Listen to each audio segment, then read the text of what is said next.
তাআলা আনহু, আমার ভাইরা রাজ্য শাসন তিনার রাজ্য শাসন আমলের সময় হযরত ওমর রাদিয়াল্লাহু তাআলা আনহু তিনি রাত্রি বেলায় চেক করতেছেন কোন তাঁবুর মধ্যে, কোন গলির মধ্যে, কোন ঘরের মধ্যে কেউ কোন সমস্যা আছে কিনা, এই রাজ্যের কোন বাসিন্দায় কোন মুশকিলে আছে কিনা। বন্ধুরে, আমিরুল মুমিনিন খলিফাতুল মুসলিমিন হযরত ওমর রাদিয়াল্লাহু তাআলা তদন্ত করতে যাইয়া হঠাৎ করে কানে আওয়াজ পাইলেন, আল্লাহর সৃষ্টি দুইজন বান্দা, আল্লাহর সৃষ্টি শ্রেষ্ঠ মাখলুকাতের মধ্যে আদম সন্তান দুটি বাচ্চা। কি উম্মতে মুহাম্মাদীদের জাহান্নাম থেকে বাঁচার পথ কয়টা? নাম্বার 1 আলেম হওয়া, নাম্বার 1।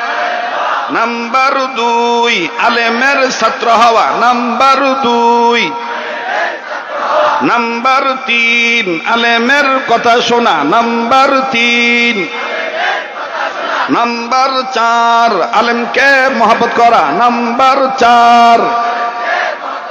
এই 4 পথের প্রতীক হবে যারা, কবরে হাসরে মিজানে সিরাতে খাবে না ধরা।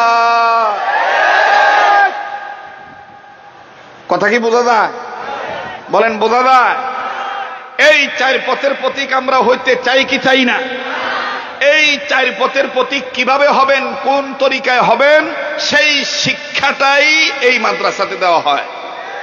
আর সেটা উপলব্ধি করার জন্যই, বুঝার জন্যই এই আজকের এই মাহফিলের আয়োজন করা, ঠিক কিনা বলেন? এখন আবার আপনারা বলেন, কোরআন সম্মানিত না অসম্মানিত? কোরআনকে মহব্বত করলে দাম বাড়ে না কমে? আবার বলেন, দাম বাড়ে না কমে? মুসলমান ভাইরা আমার, বন্ধুগণ, রব্বে কাবা ডাক দিয়ে বললেন, বান্দা আমার শোনে না, ইন্নাহু লাকুরআনুন কারীম। যাহার পরশ পেয়ে পাথর হলো সোনা, সন্দেহ ভুল নাই যার একটি কোনা। কোরআনে ভুল আছে? তাহলে তো আসতে বলতেছেন কেন? ঠিক জোরে বলেন, কোরআনে ভুল আছে? যালিকাল কিতাবু লা রাইবা ফীহি।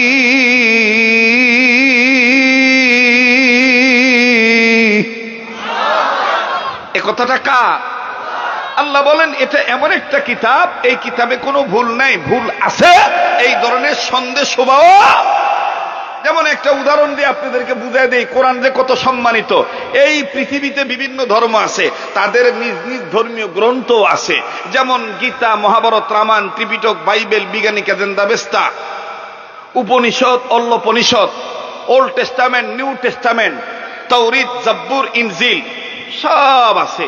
পৃথিবীর কোন মানুষ যদি কখনো লন্ডনে যায়, লন্ডনে সারা পৃথিবীর মধ্যে সবচেয়ে একটা বড় জাদুঘর আছে, যেই জাদুঘরটার নাম ব্রিটিশরাই রেখেছেন। সেই জাদুঘরটার নাম হলো ব্রিটিশ মিউজিয়াম। বলেন কি নাম? British museum. জাদুঘরের মধ্যে ঢুকে কেউ যদি চিন্তা চেতনা প্রকাশ করে, এই ধরনের টেন্ডেন্সি জাগ্রত করে বলে যে আমি গীতা ধরবো, মহাভারত ধরবো, রামায়ণ ধরবো, ত্রিপিটক ধরবো, বাইবেল ধরবো, বিজ্ঞানিকে ধরবো, বেদ ধরবো, সামবেদ ধরবো, যজুর্বেদ ধরবো, ঋগ্বেদ ধরবো, ইত্যাদি ইত্যাদি কিতাব ধরবো, সে ধরতে পারবে। তার অজু থাক বা না থাক, সে কালো হোক বা ধলা হোক, লম্বা হোক বা চিকন হোক, আমার ভাইরা বেটে হোক, লম্বা হোক বা বেটে হোক, চিকন হোক বা মোটা হোক, অজু থাক বা না থাক, সে ভিন্ন ভিন্ন ধর্মীয় কিতাব ধরতে পারবে বিনা অজুতে। কিন্তু কোন মানুষ যদি পণ্ডিতি করে, এখনো খ্রিস্টানদের রাষ্ট্রে লন্ডনের বুকে ব্রিটিশ মিউজিয়াম জাদুঘরে ঢুকে পণ্ডিতি করে, মাতব্বরি করে, গাউজুয়ারি করে, একগামি করে, নেকামও করে, গাজীপুর এবং ঢাকাইয়া ভাষায় কয় গার তেরামু কইরা, কথা কয় না, গার তেরামু করে কেউ যদি পণ্ডিতি জাহির করে যদি বিনা উজুতে খ্রিস্টানদের দেশে ব্রিটিশ মিউজিয়ামে কোরআন শরীফকে বিনা উজুতে ধরতে যায়, এখনো পর্যন্ত ব্রিটিশ মিউজিয়াম জাদুঘরের কম্পিউটারের স্ক্রিনের উপরে ইংরেজিতে লাল অক্ষরে লেখা ওঠে, প্লিজ ডোন্ট টাচ মি। আল্লাহু আকবার বললেন না? আল্লাহু আকবার বললেন না? যাহার পড়শ পেয়ে পাথর হলো সোনা, সন্দেহ ভুল নাই যার একটি কোনা। যাহার পড়শ পেয়ে পাথর হলো সোনা, সন্দেহ ভুল নাই যার একটি কোনা। এ যে এক বিপ্লব পিছে ফেলে যত সব, এ যে এক বিপ্লব পিছে ফেলে যত সব, এগিয়ে চলে সে অগ্রপানে। সমাধান সমাধান চাও যদি জীবনে মরণে, ফিরে যাও খুঁজে নাও চোখ রাখো। বলেন না, ফিরে যাও খুঁজে নাও। মাশাআল্লাহ, সবাই আমরা আলেমের ছাত্র হতে চাই, ঠিক কিনা ভাই? ফিরে যাও খুঁজে নাও চোখ রাখো। এতগুলো মানুষের গুণগান হচ্ছে না, আরো আওয়াজ দিয়ে, ফিরে যাও খুঁজে নাও চোখ রাখো। এ ফিরে যাও খুঁজে নাও,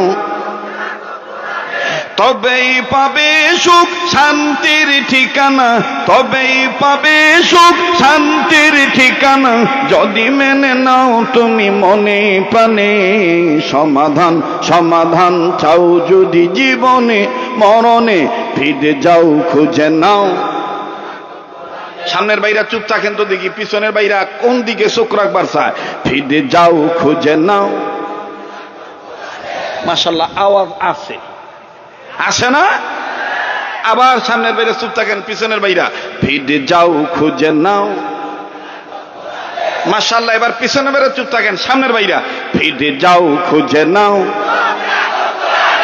এবার সামনের বাইরা পিছনের বাইরা মিল্লা জিল্লা, ফিরে যাও খুঁজে নাও। দেখবেন কেথায় কয় না, যেটা কইব না বুঝে নিবেন বিতে বেজাল আছে। বিতে কি আছে? বিশ্বাস করো মুসলমান, আমার দেশ তোমার দেশ। আমার দেশকে যদি তুমি উন্নত দেশে রূপান্তরিত করতে চাও, ততক্ষণ পর্যন্ত উন্নত রাষ্ট্রে পরিণত করা যাবে না, যতদিন পর্যন্ত রেবের ভয় বাদ দিয়া নয়, রেবের ভয় বাদ দিয়া রবের ভয় অর্জন করতে হবে। আর রবের ভয় অর্জন করা একমাত্র কোরআনের শিক্ষা ছাড়া বিকল্প কোনো পথ না। মোহতারাম হাজিরিন, কষ্ট হচ্ছে? হুজুরে কি আমার মতন জামে আটকা পড়ছে নি? আইসা পড়ছে? জাগুয়া সামনে আগুয়া, যেই জাম লাগে মি আপনি ওই এলাকায় এবার গেলাম ঢাকায় বসে কুত্তা জাম লেগে গেছে গা। কয় কি জাম লাগছে? কুত্তা জাম লাগা জায়গা মিয়া, টার্গেট ফেল হয়ে জায়গা। কয়টা গাড়ি কয়টা ছাড়ে ঠিক ঠিকানা থাকে না। শুধুমাত্র আসছি হক আদায় করার জন্য, যেন কর্তৃপক্ষকে আপনারা মানে ধোঁকাবাজ না বলেন, আর আমার উপরে যেন আপনাদের বিরূপ মন্তব্য না আসে। এই জন্য গন্তব্য ঠিক রাখার জন্য আসছি, কর্তব্য পালন করার জন্য। রাগ করছেন নাকি আপনারা? ফিরে যাও খুঁজে নাও চোখ রাখো, এ ফিরে যাও খুঁজে নাও। এ সমাধান সমাধান চাও যদি জীবনে মরণে, ফিরে যাও খুঁজে নাও। এ ফিরে যাও খুঁজে নাও। এ বাণী সকলের নয় শুধু মুমিনের, এ বাণী সকলের। এইটা কি খালি জামাত ইসলামের? এইটা কি খালি হেফাজত ইসলামের? এইটা কি খালি চরমনের পীরের? না, প্রতিটি মানবতার জন্যই আল্লাহর কালাম, ঠিক কিনা? এ বাণী সকলের নয় শুধু মুমিনের, যারাই চলবে মেনে ফল পাবে কোরআনের, যারাই চলবে মেনে ফল পাবে কোরআনের। ঘরে বলো কিবা রাস্তে বলো, বাঘের মতন গর্জন দিয়ে কইতে হইব, মেমে করে কম দেব না, ঠিক আছে? ঘরে বলো কিবা রাস্তে বলো, জোরে ঘরে বলো, জোরে ঘরে বলো কিবা রাস্তে বলো। অশান্তি দূর করে শান্তি আনি, সমাধান সমাধান চাও যদি জীবনে মরণে, ফিরে যাও খুঁজে নাও। এ ফিরে যাও খুঁজে নাও। তাইলে আজকের মাহফিল থেকে একটা স্লোগান অ্যাড হয়ে যাও, আগামীতে কেথায় কোন দলে ভোট দিব জানি না, আমি একজন ইমানদার হিসাবে নির্বাচন যখন হবে আমার দিক্ত প্রমিস দিক্ত শপথ, এবারে ভোট দেব ভাই সেই মানুষের যে মানুষ পক্ষে থাকে আল কোরআনে। এবারে ভোট দেব ভাই সেই মানুষের যে মানুষ পক্ষে থাকে আল কোরআনের। নাদাগে তাকবীর, নাদাগে তাকবীর। এবারে ভোট দেব ভাই সেই মানুষের যে মানুষ পক্ষে থাকে আল কোরআনে। আমি কি কোন দলের নাম নিচ্ছি নি, কারো মেনশন করে করছি? এরপরও যদি আমার চাচারা জ্যাঠারা কয় হুজুর খালি রাজনীতি পেঁচাল পারে, তাহলে বুঝতেইব অগ গিলুর মধ্যে পচন ধরছে। অগ গিলুর মধ্যে কি ধরছে? পচন ধরছে। চাচারা যতই কাউ কাউ করো কাম হইব না। বাংলাদেশ হলো খেলাফত মজলিসের দেশ, বাংলাদেশ ইসলামী আন্দোলনের দেশ, বাংলাদেশ দাওয়াত তাবলীগের দেশ।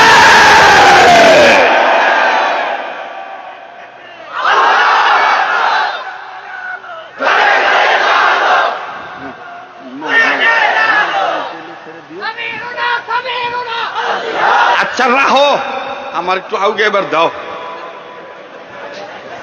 বেজাল কইরো না। রাগ করতেছেন নি? হ্যাঁ, এই কোরআন শরীফ সবার জন্য, যারাই মানবে তারাই শান্তি পাবে, ঠিক কিনা ভাই? যারাই মানবে তারাই। মুসলমান ভাইরা আমার দেখেন কেমন শান্তি পেয়েছিলেন অতীত জামানার মুসলমান যারা ছিলেন গো বন্ধু। বাবাজি হযরত ওমর রাদিয়াল্লাহু তাআলা আনহু, আল্লাহু আকবার আল্লাহু আকবার, যেই ওমর ছিল জির, কিন্তু কোরআনুল কারীম মানার কারণে, ইসলামের সুশীতল ছায়ার তলে আসার কারণে আল্লাহ রাব্বুল আমিন তাকে বানিয়ে দিলেন সুপার হিরো। আরে বাবাজি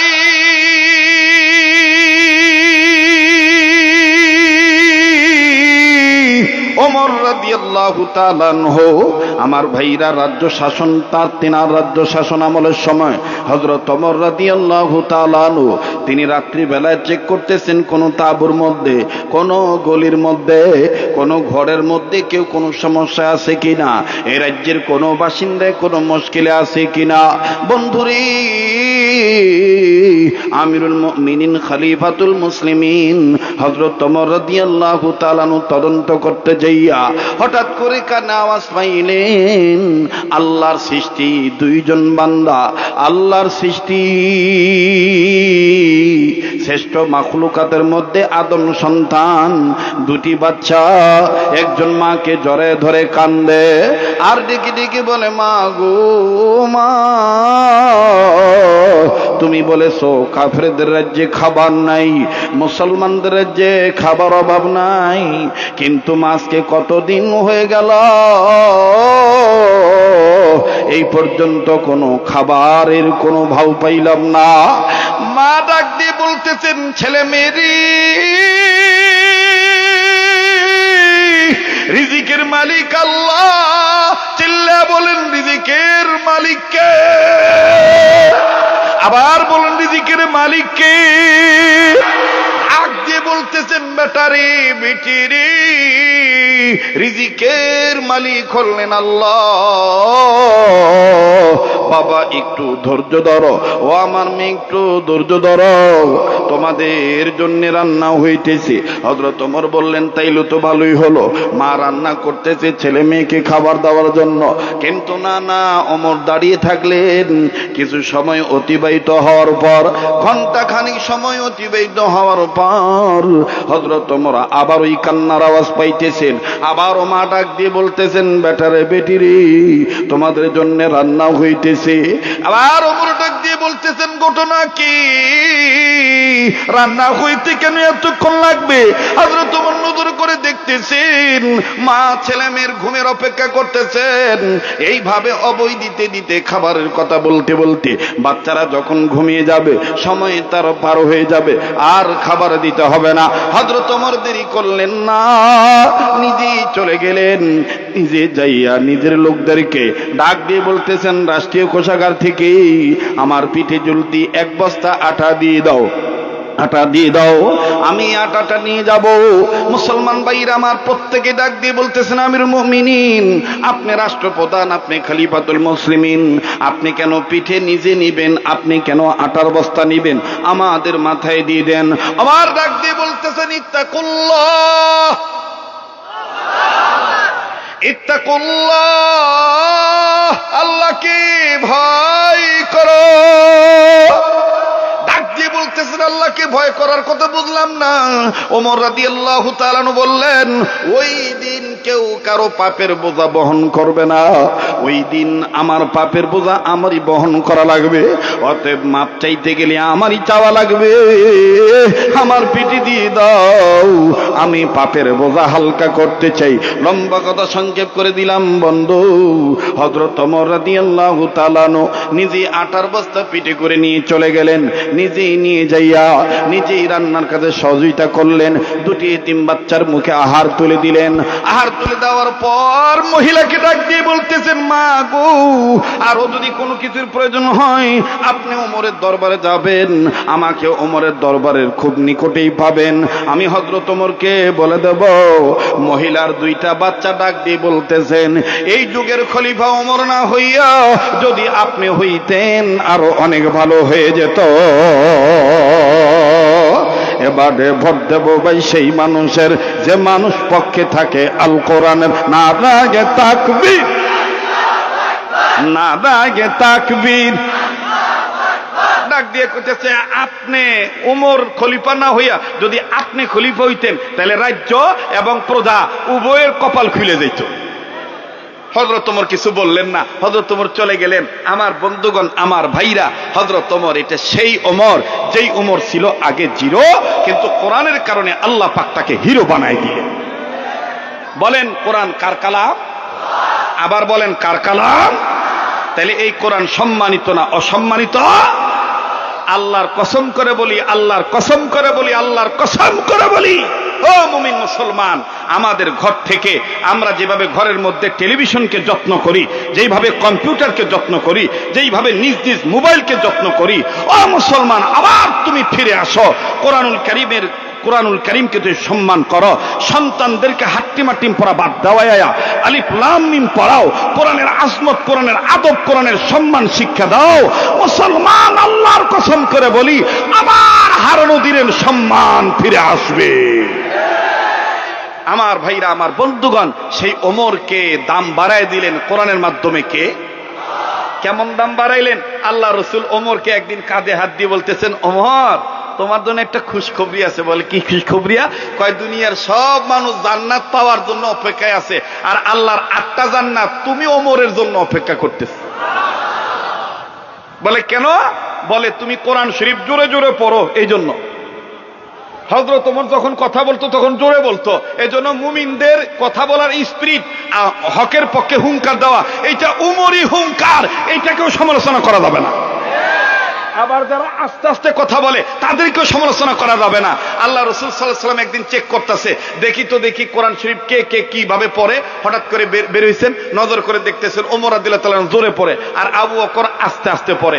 শেষে আল্লাহ রাসূল জিজ্ঞেস করলেন, ভাই আবু বকর, আপনি কোরআন শরীফ আস্তে পড়েন করো? কয় আমি আস্তে পড়লেও যে আল্লাহ শুনবো, জোরে পড়লেও আল্লাহ শুনবো। ওমর আপনি এত জোরে পড়েন কেন?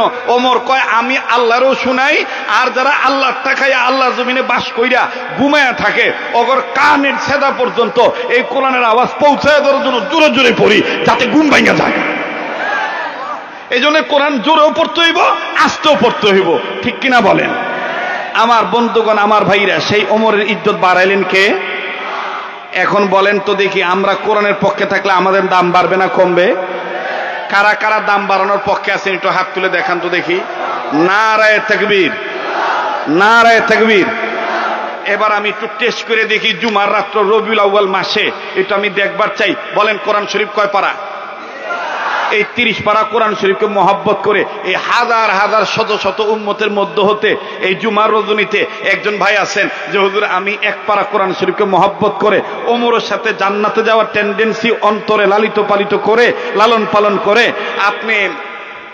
আপনি নায়েবে রাসূল ওলামার হাতে হাত রেখে 1 পারা কোরআনের পক্ষে আমি 1000 টাকা আমি দিচ্ছি, আপনি আমার মা বাবার জন্য দোয়া করবেন। আছেন এই শত শত হাজার হাজার গোলামদের মধ্যে কে এমন আছেন দেখি তো ভাইজান, তাইলে বুঝুন যাইব কেমনে দাম বাড়াইবার চান। কোন মুরব্বী আছেন দেখি তো ইনশাআল্লাহ, কই কেঠা একটু আমার কাছে পৌঁছে দিতে হইব যে হুজুর আমি 1000 টাকা দিয়ে শরীক থাকলাম, আল্লাহ কবুল করবেন ইনশাআল্লাহ। কোরআনের পক্ষে, কোরআন যেহেতু সম্মানের কিতাব, 1 পারা কোরআন শরীফকে মহব্বত করে 1000 টাকা আমার হাতে নগদ দিবেন। যুবক তুমি একটা নিয়ত করে যে হযরত আমি দ্বীনি প্রতিষ্ঠানের সাথে শরীক থাকলাম, আমি কোরআনের শিক্ষার সাথে আমি শরীক থাকলাম, কোরআনের দীক্ষার সাথে আমি শরীক থাকলাম, হযরত আমি প্রতিজ্ঞা করলাম আমি কোরআনকে মহব্বত করি। কে আছেন আল্লাহর কোন গোলাম আমি একটু দেখতে চাই ইনশাআল্লাহ। আল্লাহর কোন মাহবুব বান্দা আছেন কোরআনকে মহব্বত করে? মাশাআল্লাহ রবিউল ভাই একজন যুবক বন্ধু 1000 টাকা 1 পারা কোরআন শরীফকে মহব্বত করে দিয়েছেন, আল্লাহ আপনি কবুল করেন, জানে মালে বরকত দিয়ে দেন, আল্লাহ দানের খবর মদিনায় পৌঁছে দেন, বলেন আমিন। দ্বিতীয় নম্বর কোন ভাই আমার আছেন যে হুজুর আমি, আপনারা বলেন তো দেখি 10 পারা 10 পারা 10 পারা যদি 3 ভাগ, কয় ভাগ হইল বলেন? 3 ভাগ। তো 3 ভাগের মধ্যে একটা ভাগ আমি একটু দেখতে চাই। 10টা ভাই 10,000 টাকা 10 পারা কোরআন শরীফকে মহব্বত করে এর মধ্যে একজন হয়ে গেছেন, আর 9টা ভাইয়ের কাছে আমি একটু দেখতে চাই ভাইজান যে আমি কোরআনের পক্ষে, রাসূলের পক্ষে আমি এই টাকাটা দান করলাম, হযরত আমার জন্য দোয়া করবেন, আল্লাহ কবুল করবেন ইনশাআল্লাহ। 1 পারা কোরআন শরীফকে মহব্বত করে মালিক রবিউল ইসলাম বান্দা তোমার 1000 টাকা নগদ দিয়ে দিছে, আল্লাহ তুমি কবুল করো, জানে মালে বরকত দিয়ে দাও। ইয়া আল্লাহ আমার আরেকজন ভাই আপনার একজন বান্দা 2 নম্বর পারা কোরআন শরীফকে মহব্বত করে 1000 টাকা নগদ, আল্লাহ আপনি দানকে কবুল করেন। এই যে কিছু মানুষ আছে টাকা চাইলেই জায়গা কয় হুঙ্কার দিব কিন্তু টাকা দিব না। ইসলাম কায়েম করতে হইলে হুঙ্কারেরও দরকার, টাকারও দরকার, অলংকারেরও দরকার, সময় দেওয়ারও দরকার, জীবনেরও দরকার। কথা বলেন ঠিক কিনা? 10 মিলে করি কাজ, হারি জিতি নাহিলা পারবেন না, বৈশা থাকেন, কিন্তু জানগা কি লেগা? হ্যাঁ 3 নাম্বার কে আছেন যে হুজুর আমি 1000 টাকা দিব, আল্লাহ পাক কবুল করবেন ইনশাআল্লাহ। মুসলমান ভাইরা আমার, কোন যুবক বন্ধু আছেন হুজুর গো আমি 1 পারা কোরআন শরীফের পক্ষে 500 খান টাকা আপনার হাতে দিলাম, আমার ভাইরা আল্লাহ রব্বুল আলামিন আপনার এই দানকে কবুল করবেন, মালিক মঞ্জুরি দিয়ে দিবেন। না পারলে বসে থাকবেন কিন্তু চলে যাবেন না, মাহফিলে বিশৃঙ্খলা করবেন না। আমি আপনাদের কাছে অনুরোধ করব বিনয়ের সহিত বাজান, যে যে জায়গায় দাঁড়িয়ে আছেন, যে যে জায়গায় বসে আছেন, এই মাদ্রাসার পক্ষ থেকে স্বেচ্ছাসেবক ভাইরা আপনাদের কাছে একটা রুমাল বা চাদর বা ব্যাগ নিয়ে যাবে। এই ব্যাগের মধ্যে একটা কোরআন শরীফের হাদিয়া 300 টাকা 200 টাকা 500 টাকা আপনার সাধ্য মতন আপনি দান করবেন, আল্লাহ পাক কবুল করবেন ইনশাআল্লাহ। আরে বন্ধু, আরে পর্দার মা বোনেরা, নবীর ঘরে কোরআন কারীমের শিক্ষাগারে দান করলে কখনো ঠকবেন না। আপনি নিয়তকে শুদ্ধ করে আপনি দান করবেন, যাজা দেওয়ার মালিক হলেন আল্লাহ। জোরে বলেন যাজা দেওয়ার মালিক কে? আল্লাহ আপনি কবুল করেন। আল্লাহ 3 নম্বর পারাকে মহব্বত করে আপনার আরেকজন বান্দা 1000 টাকা আল্লাহ আপনি মঞ্জুরি দিয়ে দেন, মালিক আপনি কবুল করে নেন। জোরে বলেন আমিন।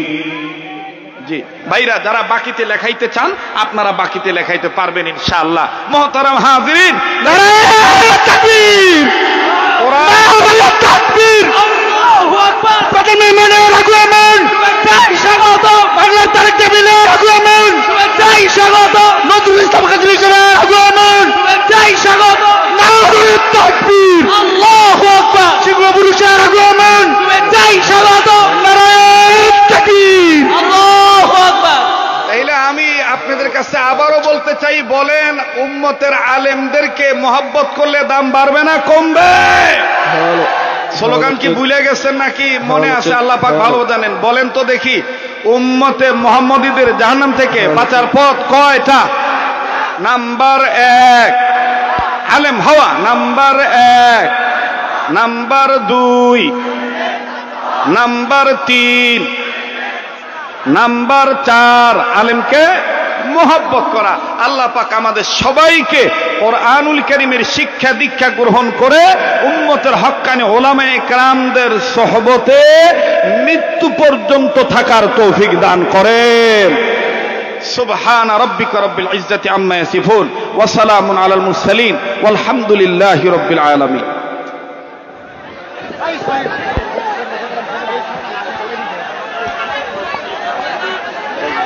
সম্মানিত হাজিরিন,